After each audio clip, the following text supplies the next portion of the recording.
Bienvenue à cette présentation des 45 secondes qui changeront votre vie.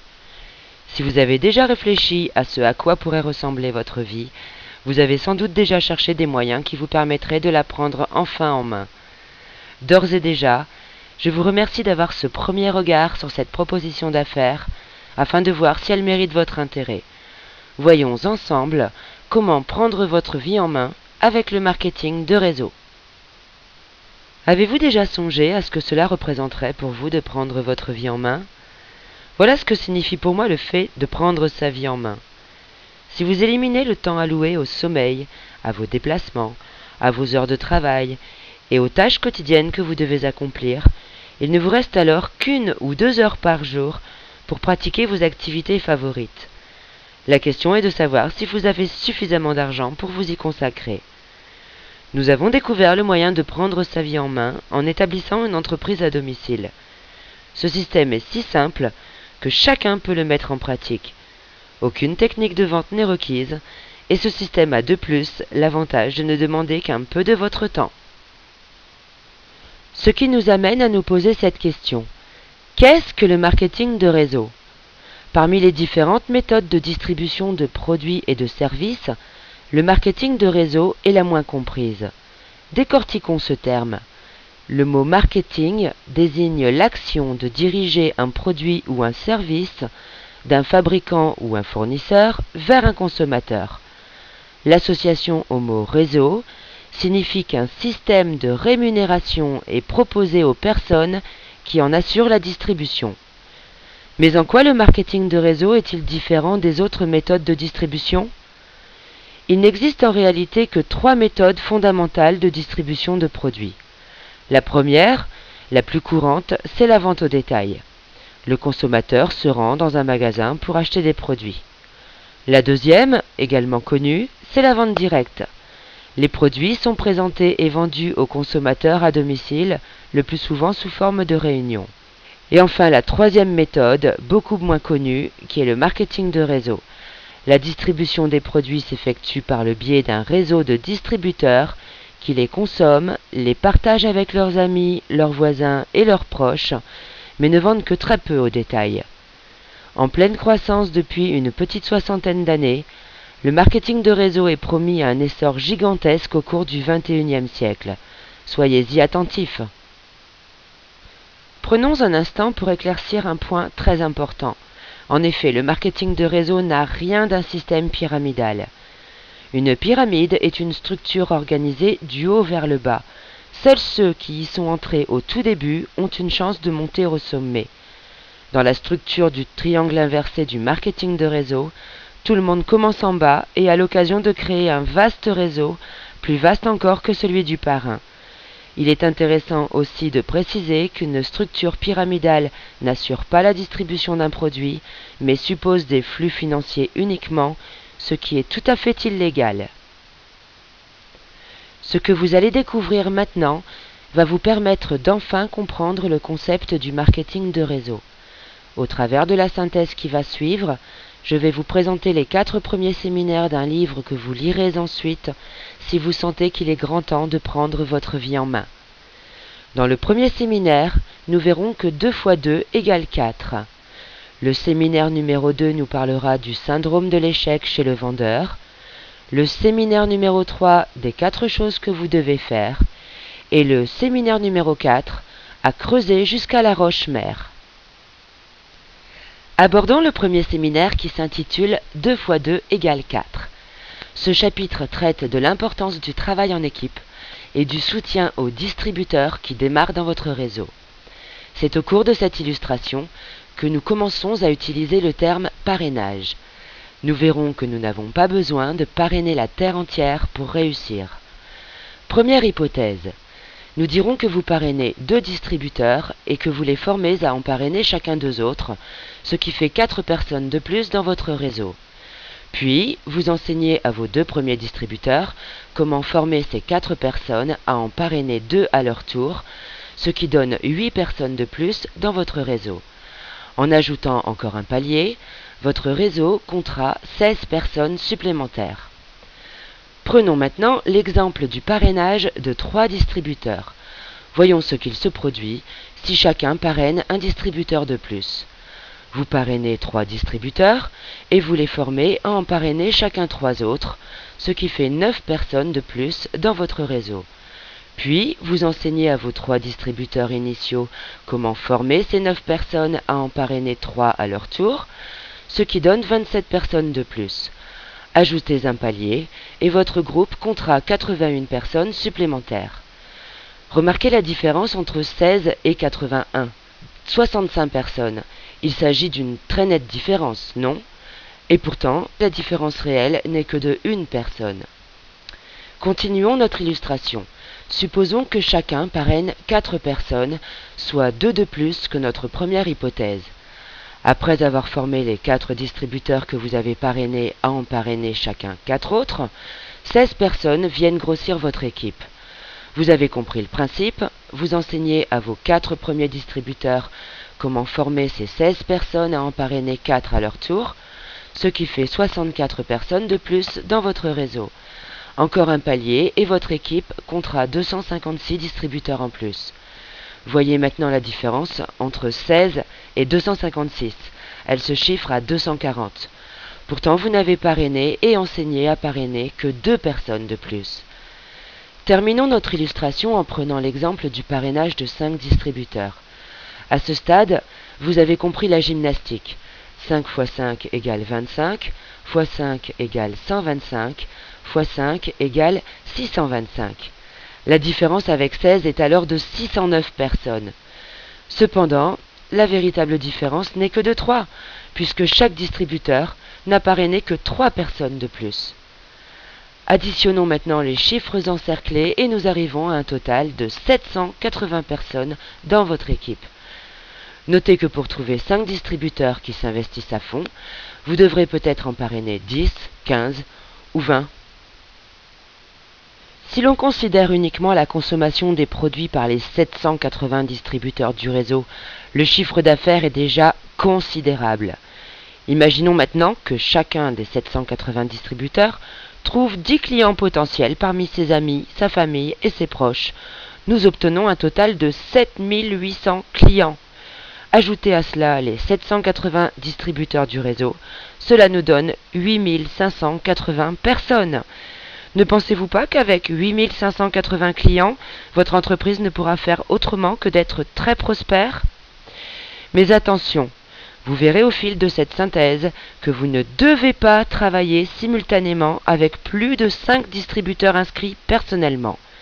Certes, une entreprise peut déjà être très efficace avec 3 ou 4 distributeurs au premier palier, mais aucune ne peut le demeurer avec un effectif supérieur à 5. Le chapitre suivant traite du syndrome de l'échec chez le vendeur. Vous y comprendrez pourquoi il vaut mieux parrainer 10 pédagogues plutôt que 10 vendeurs.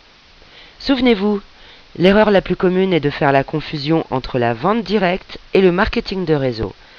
C'est encore plus vrai pour les vendeurs, ce qui ne veut pas dire qu'ils ne réussiront jamais dans le marketing de réseau. Il leur faudra en revanche posséder une bonne compréhension de ces 4 séminaires qui s'avèrent primordiaux pour bien démarrer. On pense souvent, et les vendeurs en particulier, qu'il suffit de parrainer un nouveau distributeur pour dupliquer notre effort. Dans cet exemple, vous avez parrainé Thomas. Or, si vous quittez le réseau, Thomas le quittera aussi. Le réseau sera alors interrompu. C'est pourquoi vous devez expliquer à vos distributeurs que la duplication ne se fait qu'à partir du 3e palier.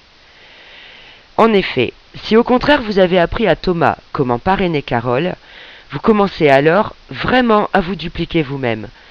Mais si Thomas ne sait pas comment former Carole, le réseau sera interrompu à nouveau.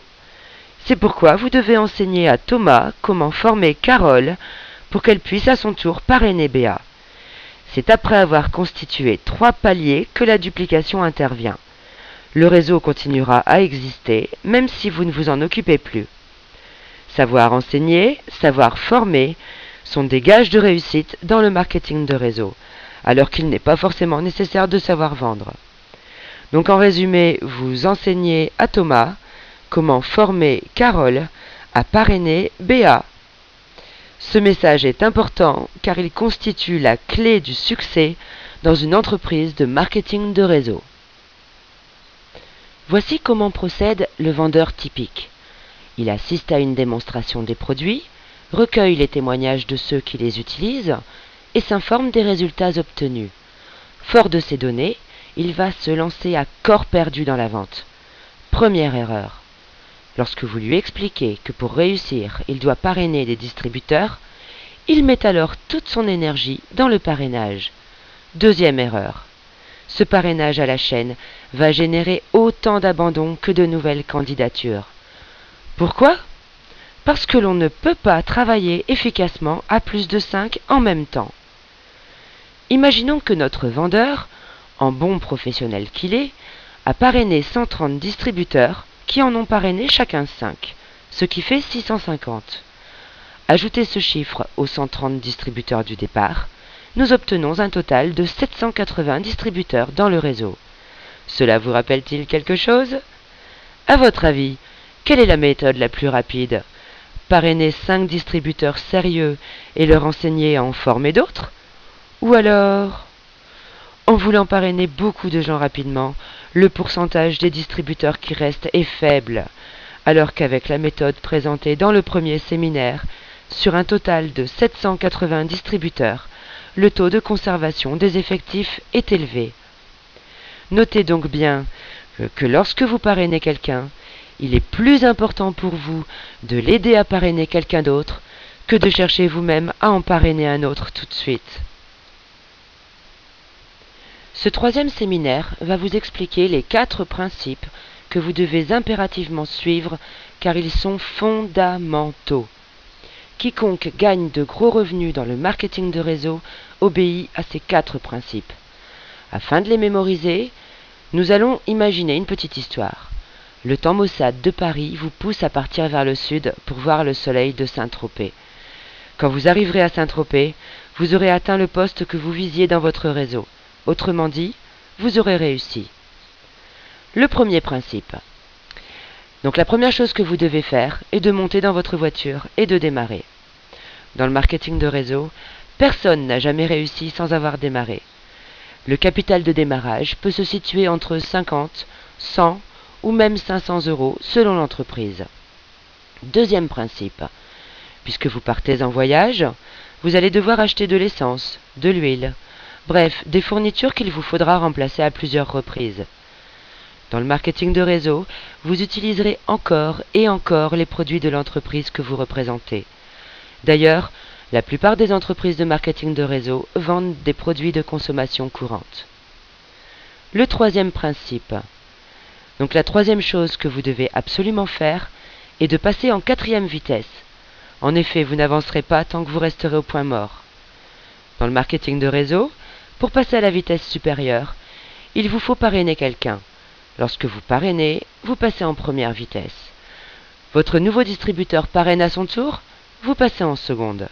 Et ainsi de suite, jusqu'à passer la 4e vitesse. 4e et dernier principe. Au cours du voyage et à votre arrivée, vous partagerez les produits que vous distribuez. C'est-à-dire qu'en général, c'est à ce moment qu'intervient la vente au détail. Si vous avez compris qu'il vaut mieux oublier l'étape numéro 4, soit la vente au détail, qu'ignorer la numéro 3, c'est-à-dire passer en 4e vitesse, vous aurez acquis les réflexes du parfait distributeur de marketing de réseau. Notez toute l'importance du parrainage. Vous devez, dès le début, faire entrer à jamais le chiffre 5 dans votre esprit, ainsi que dans l'esprit de votre futur distributeur. Ne cherchez pas des gens qui veulent vendre. Cherchez des personnes qui veulent gagner 1000, 2000 ou 3000 € de plus par mois sans avoir à aller travailler tous les jours. Tout le monde aimerait avoir ce genre de revenu par mois.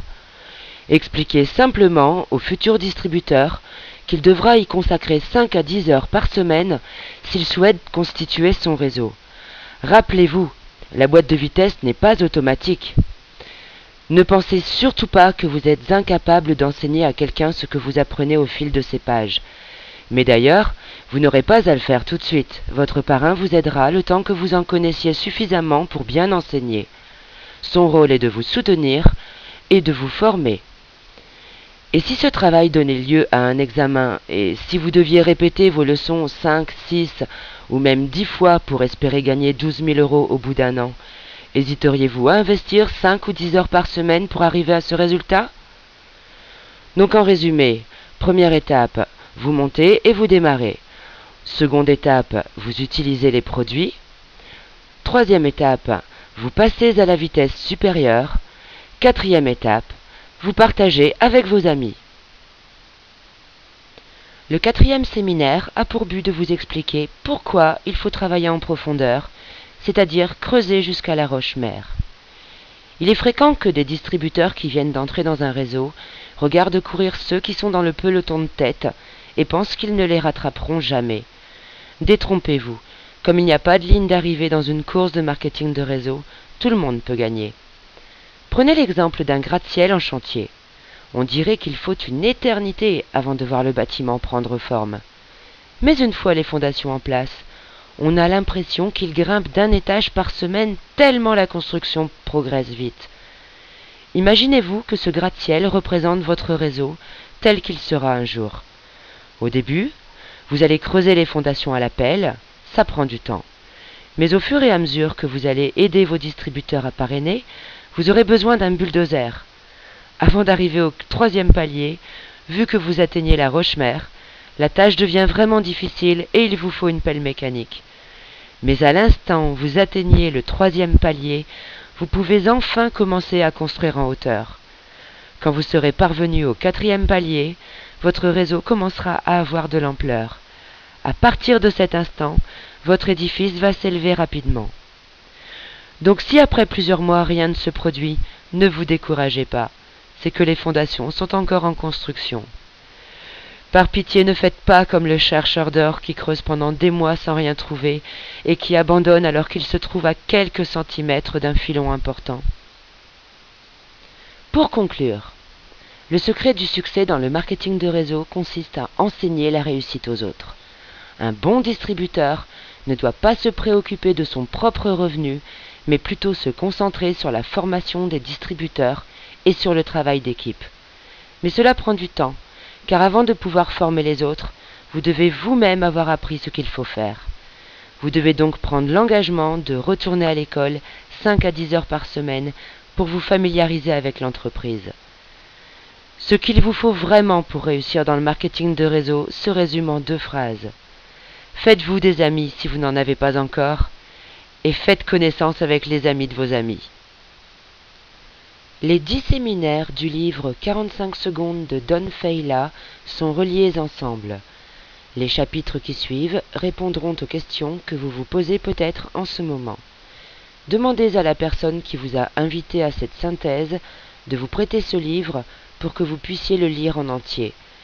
Demandez-lui également de vous parler de l'entreprise qu'elle représente, des produits qu'elle distribue, de la méthode de marketing qu'elle utilise et des outils qu'elle fournit. Il y a fort à parier que vous apprécierez la qualité des produits ainsi que la proposition d'affaires qui y est assortie pour que vous puissiez prendre votre vie en main. Merci beaucoup pour votre attention.